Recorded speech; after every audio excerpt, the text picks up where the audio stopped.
guys, magluluto tayo ng ulam for today. Magluluto kami ng Bicol Express. So, makarating lang natin galing doon sa palengke.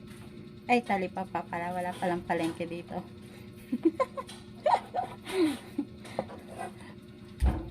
Kaya, ano po ang ulam niyo sa hapunan guys? Ayan, sigurado ubos ang kinain. Pag masarap yung ulam, ubos yung kanin. Kapag hindi masarap, ay, sigurado tira-tira yung kanin.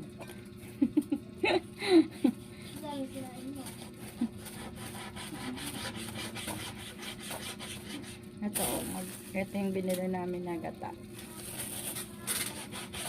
Pero hindi ko naman to sobrang aanghangan kasi baka hindi ako makakain. Hindi ako sobrang mahilig sa sobrang maanghang. So, okay na yung medyo lang. Sakto lang. Naglakad kami sa labas. Kapagod.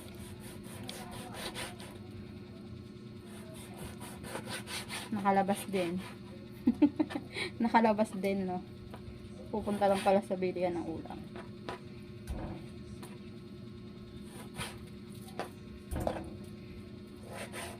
Kaya late na, baka hindi na makapag-live.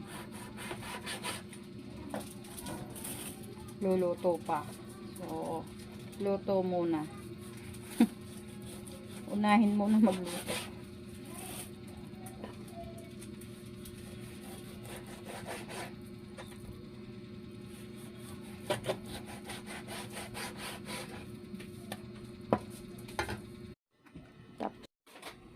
Tapos na tayong maggayat guys. Ito. Ayan. Tsaka ito. So, mag-ano na lang tayo ng gata. Ito siya. Tadang! Ay, huwag mo pa kaya naman. Yan. Yan na lang. Magagata na lang tayo.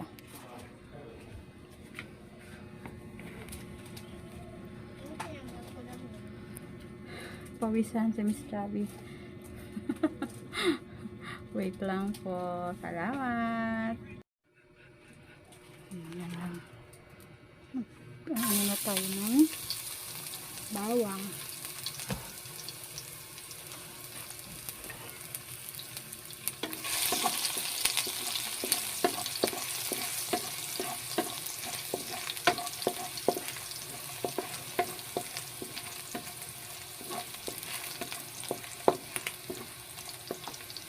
Hintayin lang natin mag-medyo red.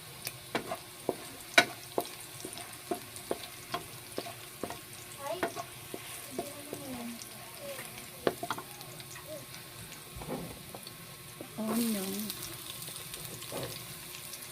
Ayan, sibuyas naman after.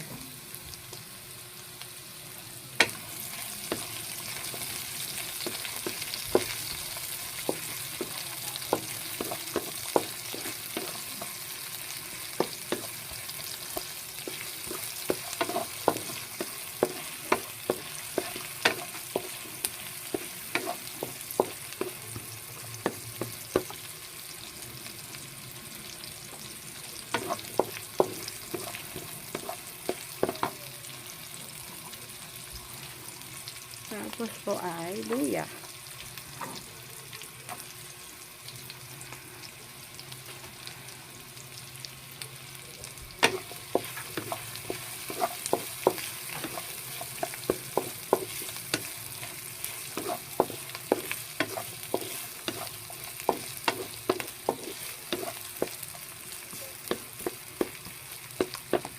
Ayan lang natin medyo maluto sila.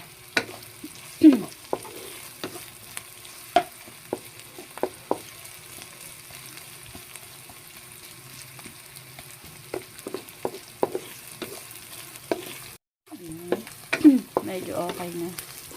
Lalagay na natin yung pork.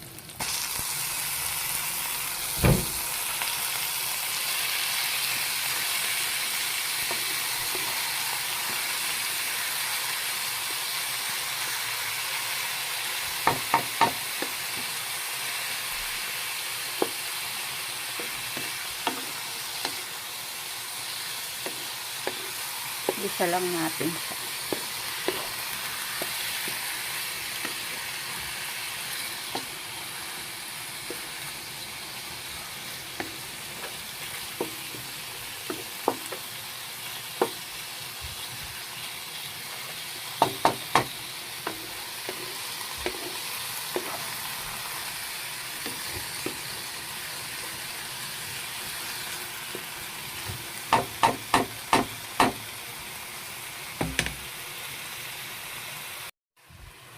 Ayan, tapos lagyan na natin ng patis.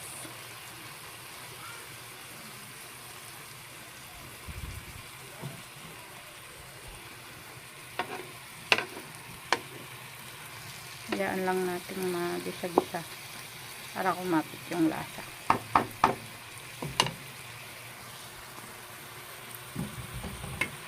Tapos takpan muna natin. Ayan. Habang tayo naman ay magpipiga ng ating coconut.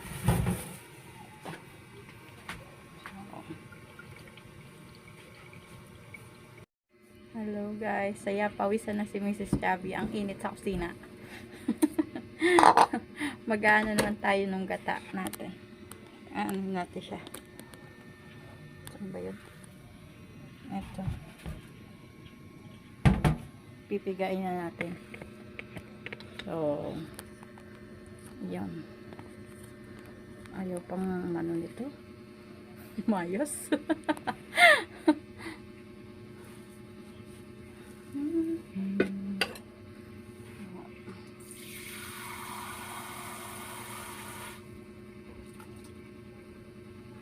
Konti lang muna yung ilalagay natin para sa unang paggagata.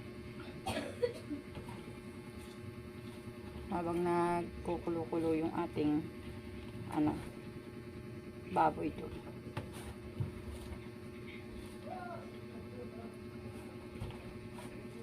Ano po ang ulam nyo ngayong hapon na alas 7 na, hindi pa nakakatapos. Paano ba naman hapon na bago kami makaisip ng uulamin? Hapon na. Lagi mabilis lang naman magluto. Pagkaluto nito, go na. Ubos. Hindi na ito magtatagal.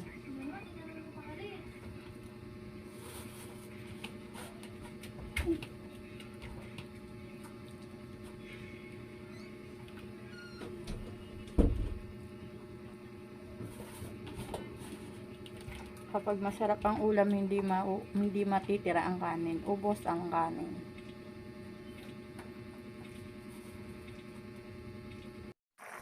Guys, ayan na siya. Nilagay ko na yung pangalawang gata. Antay-antayin lang natin na lumambot siya. Tapos natin ilalagay yung pangunang gata na binuhod natin. Ito. Ayan. So, ayan siya. Ayan lang natin siyang lumambot ng mga ilang minutes pa. Naan lang natin medyo onti yung apoy. Yan, nilagay na rin natin yung sili. Pero, siling green lang yung nilagay ko kasi ayoko ng sobrang maanghang. Tsaka, hindi makakain ni Joyce. Kaya, konting anghang lang. Sila na lang magdagdag ng sili kung gusto nilang sobrang anghang. Yun, kaya po, ito ang ating ulam for tonight, mga ka-chubby. Yum na naman ang ating ulam. Sarap ng Bagel Express. Thank you! Ito na siya guys, medyo natuyo-tuyuan na. Pero medyo matigas-tigas pa siya. So, antayin pa natin ng konti bago natin ilalagay yung unang gata. Ilang minutes pa lang naman yung nakalipas. So, konti pa. Patuyo-tuyuan pa natin yung unang sabaw tong nasa kalan. Bago natin ilalagay yung unang gata. Ito na guys, ilalagay na natin tong unang gata.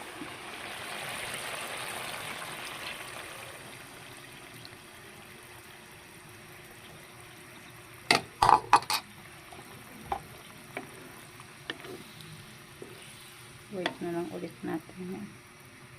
Na medyo matuyuan. Pas natin. Dahil nagugutom na si Mr. Chubby.